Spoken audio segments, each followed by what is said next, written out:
Hello, it's Thursday again, only this is a special Thursday. This evening is ladies' night in. The best group of ladies are coming over to the house at 7 o'clock, and it is 20 to 12, and I am just going to prepare things as much as I can in advance so that when they come over here, it's all done. Anyway, what I decided to do is, instead of make everything from scratch, I am going to prepare things that are already made, but make them look nice, enhance them, put different flavor groupings together, etc. I'm going to show you how to do that. And so this is going to be a complete video, hopefully from start to finish, if my camera will allow it. So anyway, and there's only going to be 12 of us all together, so there's no need to put out a whole army full of food. So basically, I'm just having a few sweets and a few savories, some wine, beer for a guest who prefers beer, and some citrus-infused water. And I will get to all of that as soon as I can. This might be broken up into 2 videos, but hopefully it'll just be one. Anyway, on a plate of this size, approximately, I just love white plates, and these were actually bought at the dollar store. So go ahead and treat yourself. Anyway, and I'm going to face some things down so that you can see what I'm doing, and then I will just explain as I go. All right?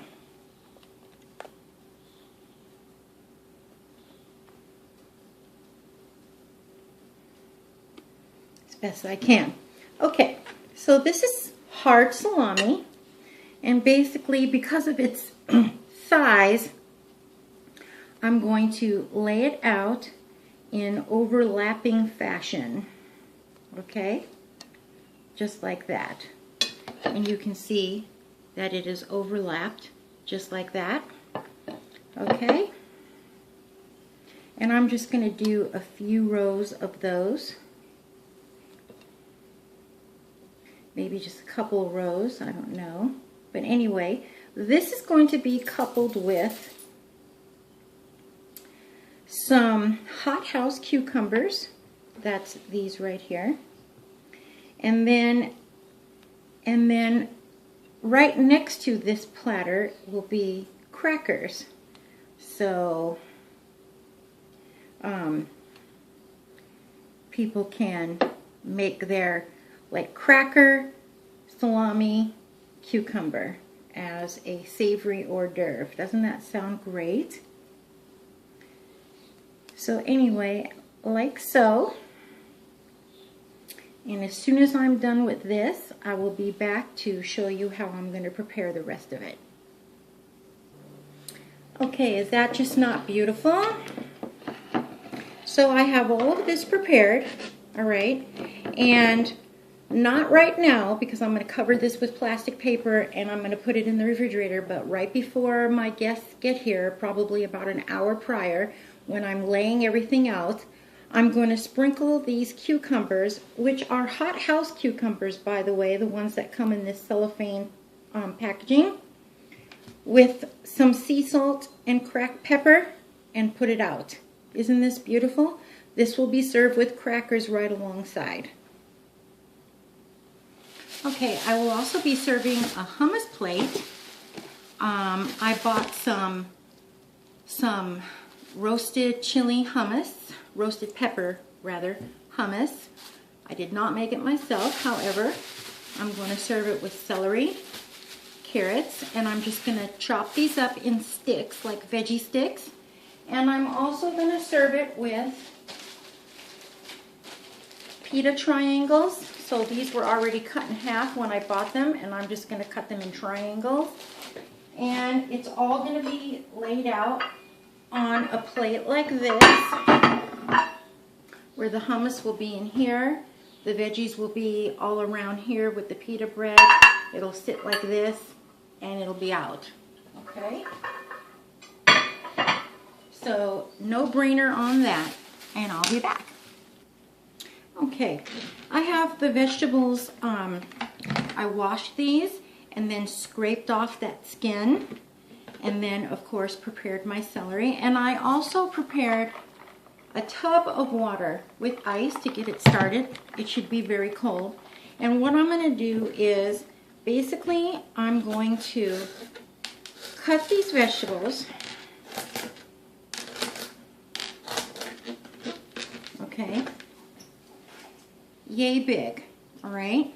And then I'm going to put them in that water where they will be in the refrigerator until, as I say, about an hour before my guests get here. That way, everything is really fresh. And the object of the game here is to do as much beforehand as possible, and especially when you're doing it all yourself with no help, which is fine. But you want to be able to enjoy your company, so you want to do as much as you can. And then the fat part with the bottom part of the carrot can obviously be cut into 3 or 4 slices, depending on how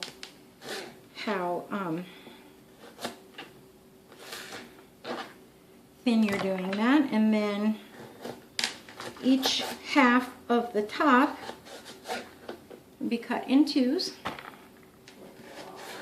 And I'm just dropping it all in this water right there, where it's just going to stay fresh in the refrigerator until it's time for me to prepare the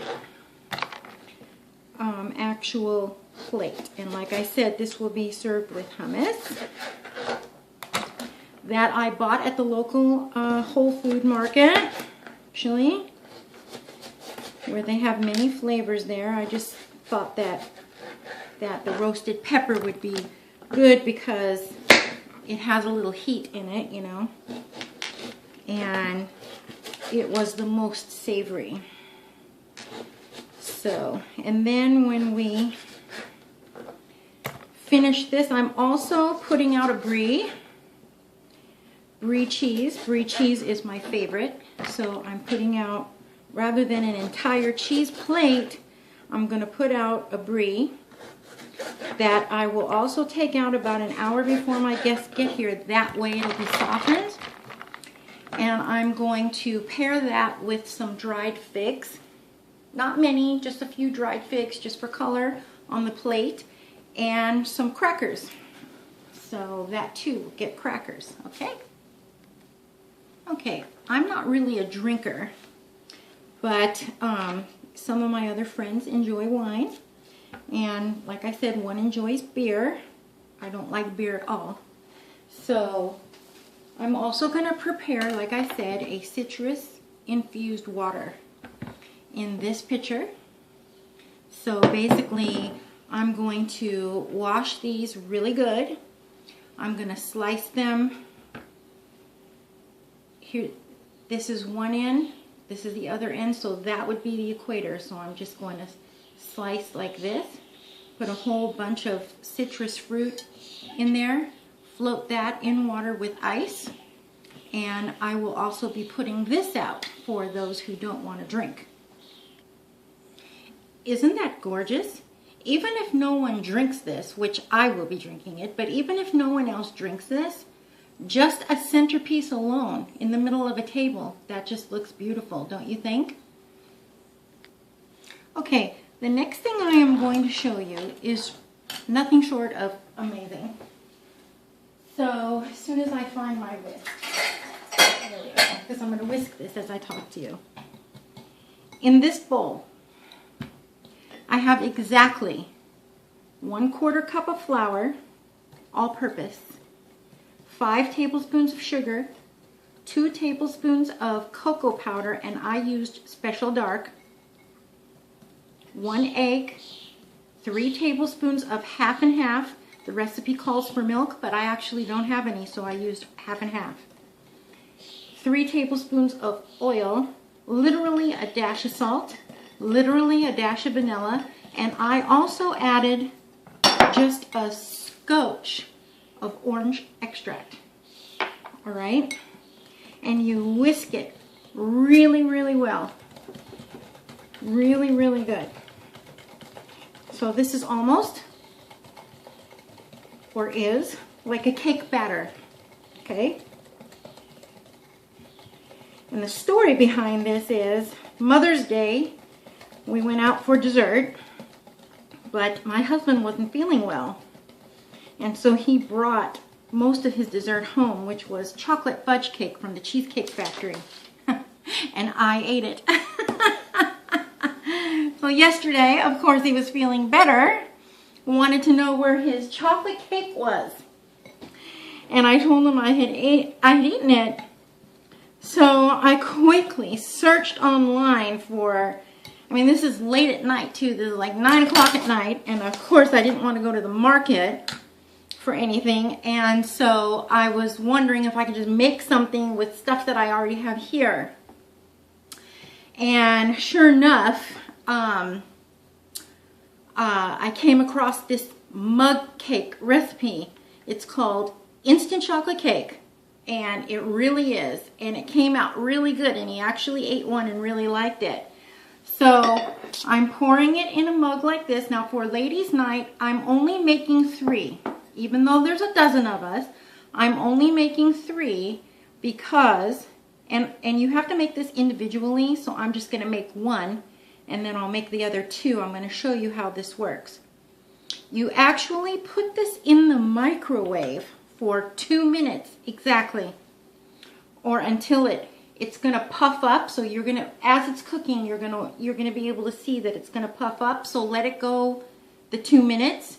The house is going to smell really chocolatey and really good. Like I said, I don't have time to experiment because this is ladies' night in and I need to get these things done. So I don't triple the recipe and just pour it in. I learned my lesson doing that when I made jam last summer. So I'm making each portion. So I'm going to make 1 to show you what that looks like, and then I'm going to make the other 2. Okay, is that just nothing short of amazing? And it smells so good. It's piping hot right now, but and you can jiggle it, and it jiggles away from the sides, so no need to grease your mug or anything. Just mix those ingredients in a bowl very casually, nothing formal here. Pour that in a mug. Pour that in a mug and turn it on for 2 minutes. Okay, so just a couple of hints right here before I make the other 2.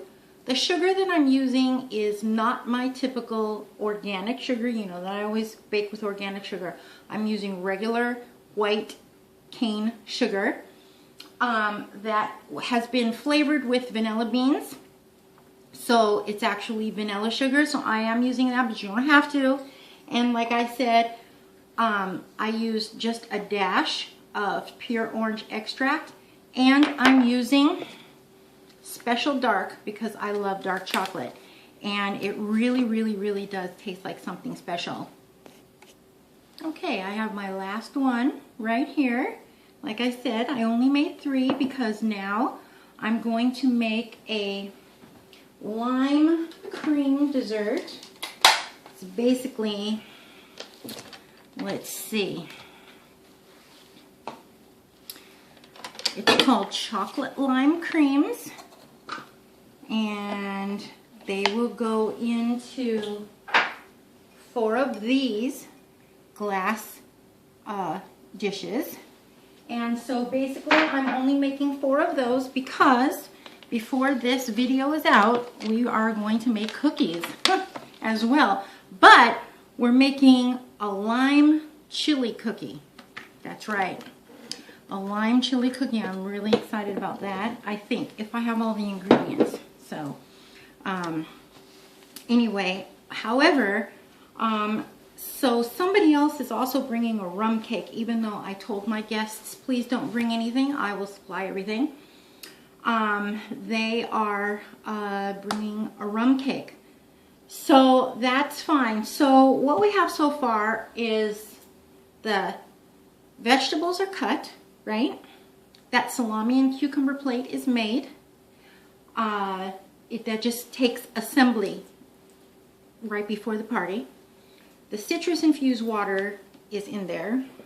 We have our mug cakes made, which they are so unreal that it's really not even fun. I suggest that you really try that. So even if you have to rewind this video a couple times to get the very simple list of ingredients, I highly recommend it because it's cake just like that, really. And then we have a Pinot Grigio that I bought because it's not really dry and it's not really sweet, just in case I decide to have some. And I know white wine is basically everybody's favorite. So I will be putting these in a great big tub, plastic that I also bought at the dollar store. Here, let me show you. Basically, it's a big tub, like I say, and I'm going to fill this with ice and some water to keep it really cold. And I'm going to put those bottles in along with the couple of beers that I got for my other friend who drinks beer, almost exclusively, I'm sure.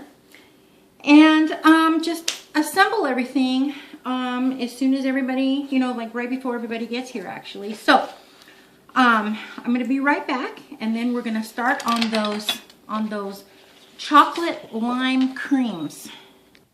Okay, so basically in here I have the zest of 2 limes. Don't you just love working with citrus? I just love that. And in here I juiced those 2 limes. So I have zest and lime juice. Now behind me in a saucepan I'm going to heat sugar. Okay, 1/4 cup of sugar. And I am of course going to use my organic sugar, but you can use white sugar. So I'm going to heat sugar, 1/4 cup, in a small pan with the lime zest and juice and the measured amount of water, which is 2 tablespoons of water, until the sugar dissolves, and then I'm just going to let it cool slightly, okay? Okay, and basically what that's going to do is that's just going to create a lime sugar syrup that we're going to allow to cool just ever slightly. And in the meantime, those mug cakes are cooling off over there, and after they're completely cooled, I'm going to cover them with plastic paper as well, but I'm just going to leave them out on the countertop, and then move on with the rest of the menu. Okay, while the syrup is cooling, because you want to really make sure, depending on what kind of sugar you use, that your sugar really is dissolved. Because the organic granulated sugar, the granules are a little bit larger than white sugar, I really had to just make sure. Let's talk about chocolate, because chocolate is also involved in this recipe. I've been doing a lot of reading. As you know, those who follow my videos know that I've been reading about GMOs, GEs, which is genetically engineered, and allergens and healthy food versus what's not, and blah, blah, blah, blah, blah. Okay, so soy is a very big allergen, although it's been around since the beginning of time. However, in certain foods, you really don't need it. So why do they put it in? Good question. So anyway, I noticed that some brands of cooking chocolate, eating chocolate too, are less natural than others, should we just say. So my favorite chocolate to cook with, at least, not eat, because when I eat chocolate, I buy a whole food chocolate for the pure enjoyment of eating chocolate, and I get that at New Seasons. It's a fair trade, whole food chocolate. But for cooking chocolate, baking chocolate, and all that kind of stuff, I do have Hershey's cocoa powder, which go online and do your own research about that. But it's stuff that I already had in the house before I even knew about any of this stuff. So I am using it until I slowly start replacing my pantry with better things. For this recipe, I'm going to use Ghirardelli. It's a really good chocolate. There is soy lecithin as an emulsifier in it, but that's it. There's nothing in it that you can't pronounce, all right? So you have to ask yourself, what is the best of all the evils, right? So basically, this is just chocolate, sugar, and soy lecithin. So it doesn't have all the added ides and hydrogelateds and all this kind of stuff. So anyway, I've put it in my small food processor to chop it up, and we're going to fold some of this chocolate bits into this creamed mixture that I'm going to be making with the lime, and then you reserve a little bit to sprinkle on top for garnish, and that's how we are going to make this chocolate and lime creams. Okay, so the recipe is calling for 3½ ounces. That's just short of ½ cup of chocolate. And that is exactly what I got by grinding up half of a Ghirardelli bar. So, and I always use either bittersweet or semi-sweet when I bake, because those are my favorites. And also when I'm eating chocolate, because I figure if you're going to eat chocolate, you might as well make it dark. But not everybody likes that, so please feel free to use milk chocolate, okay? So what you're going to do is, in a mixer fitted with the whisk attachment, all right? What you're going to do is you're going to put 1 1/4 cup cream, heavy whipping cream, into that mixer. You're going to pour your citrus and sugar syrup in there, and you're going to whisk that until it forms soft peaks, okay? And then you're going to fold most of this in here, in that mixture, leaving a little bit for garnish, and then you're going to put it in the cups that I showed you, stick that in the refrigerator, and let it chill until you're ready to serve. Okay, softly peaking is an understatement. I had to get it in the refrigerator right away. I spooned it into the cups that look like this. Don't expect this to be a very stiff mixture, because it's not. And I didn't put a whole lot of that chocolate, just very little, see that, into it, because it's very heavy and this mixture is very light, and I didn't want to collapse the cream. So anyway, those are in the refrigerator, and they're going to chill and set.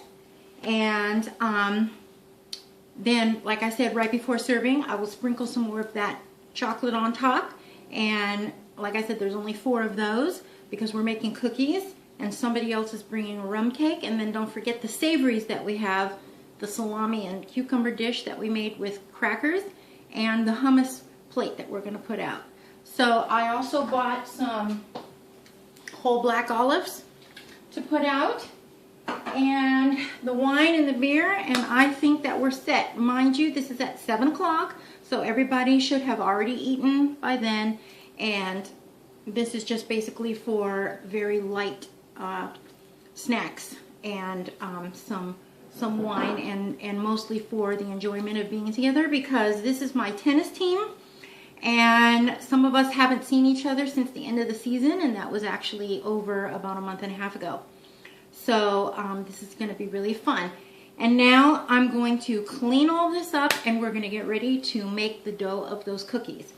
After you make the dough of the cookies, and remember it's called lime and sweet chili cookies, you actually put that in the refrigerator to chill and congeal a little bit. And then you take it out, and the recipe says that it makes 20, but you know what that means.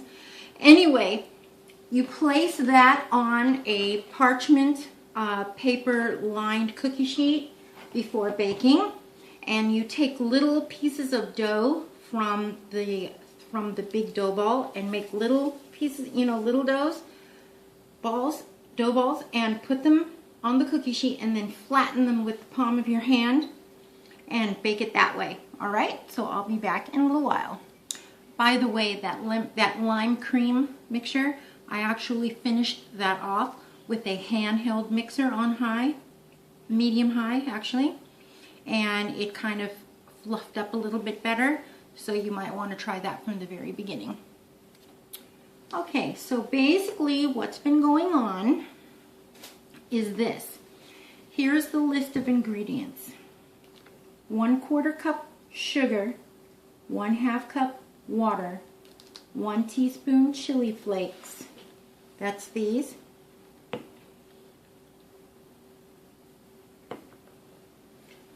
another cup sugar, 1 cup unsalted butter softened, that's 2 sticks, 2 large eggs lightly beaten, 1 tablespoon finely grated lime zest, 2 1/8 cup flour, 3/4 teaspoon of baking soda, not powder, soda, okay, 2/3 cup shredded coconut. Now, I used organic unsweetened because I just cannot stand the other stuff.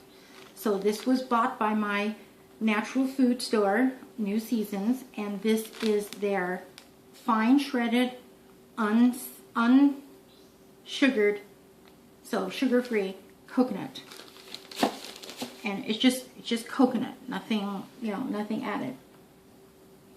Okay, and basically what you do is you take the 1/4 cup water, all right, and the 1/4 cup sugar, excuse me, and the 1/2 cup water, and you put it in a saucepan and you let it melt. In this case, I used my organic sugar, of course. As soon as the sugar melts, pour in your measure, which is the chili flakes, 1 teaspoon of chili flakes, and boil that for approximately 3.5 minutes, okay? Strain it, but reserve the chili flakes in your sieve, all right? And just set the water aside. Not that you're going to use it, but I always do, just in case things, I always set things aside, okay? And so basically, all the other ingredients, first you cream your moist ingredients, so you cream your butter with your sugar until it's very fluffy. And yes, I used my organic sugar for this. So that would be the 1 cup of sugar with the 2 sticks of butter, unsalted. Cream that together really well. Pour in your eggs, pour in your zest, and the chili flakes that you candied. Basically, you candied them. So pour those in, let that whirl around, and then your dry ingredients, your coconut, 2/3 cup, your flour, 2 1/8 cup, and your baking soda should all be together in a bowl, and kind of fluff it up this way and let it mix. And then on low, when the mixer's on low, add your dry ingredients to your wet ingredients, and this is what you should have. Okay, I don't know if you can see the lime zest in there and the pepper flakes. Beautiful. Anyway, I am going to turn this dough out onto some plastic wrap and stick it in the refrigerator where it's going to set up for 30 minutes. While that's setting up, I'm going to clean this kitchen and get the rest of the house ready for my ladies' night in. Okay, see you soon. Okay, so basically I allowed that to chill. I actually put it in a Ziploc. I just put the whole thing in the Ziploc and I let it chill for at least half an hour. And then I lightly sprayed 2 cookie sheets. It says to spray them. Lightly spray 2 cookie sheets and then line with parchment paper. Okay, So now, the dough is still very pliable, believe it or not, even though it got refrigerated. And I'm just gonna make like meatball sized balls, like that, maybe a tidge smaller. And I'm going to place them down on the parchment paper, basically. So, and I'm just making them very rustic, very informal, because don't forget that they're going to be smooshed down anyway. So, and it says to do not overcrowd because they evidently spread out while baking. So, don't forget to not overcrowd.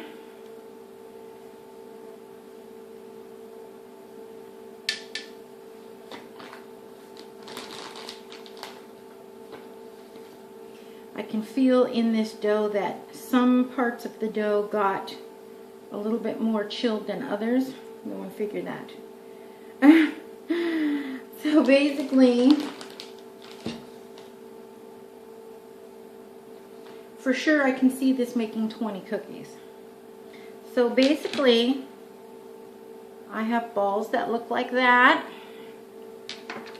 8 of them, to be exact, on the cookie sheet. And I will do the same to the other cookie sheet in a minute.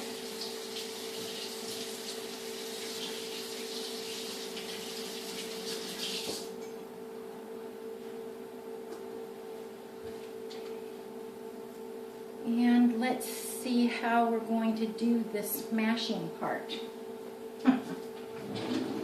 I was thinking about taking a fork and making crisscrosses like how you do, you know, peanut butter crisscross, but maybe not the crossing part, because this dough is very pliable still. So just flatten it out. Some of them make the fork ridges, some of them don't.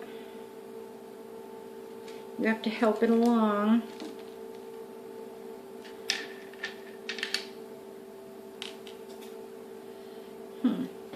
Okay, they look like that.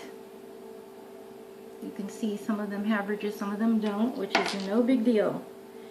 And then they go in the oven for 10 to 12 minutes.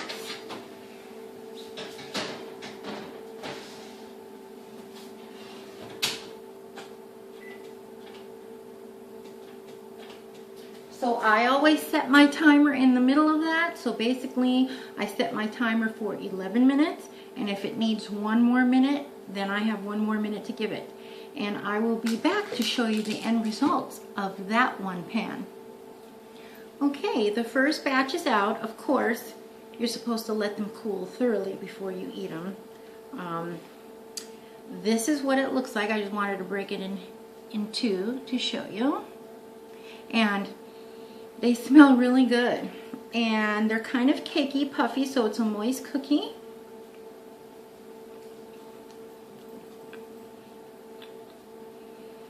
And it tastes really good. Not really limey, not really the hot pepper thing. Not in your face, just a very pleasant cookie. And anyway, so the only thing that's left to do is to finish baking the rest of these cookies. Let them cool thoroughly. I covered the chocolate mug cakes with cellophane wrap. And the lime and chocolate whipped cream dessert that I made is set up very nicely in the refrigerator. So right before serving, I'm going to sprinkle that with chocolate. Since we don't drink wine, I had to wash all my wine glasses because they had from being in the cupboard. So those are drying right there, and my citrus water is made, and all I have to do is finish setting up the savory platters and put everything out and wait for my guests. So I hope that you enjoyed this as much as I enjoyed doing it for you. I hope that this helps you with a girls' night in menu or any other special occasion. And I am PDX Applecart. Please like and subscribe to my videos, and I thank you in advance for that. And until next time, bye-bye.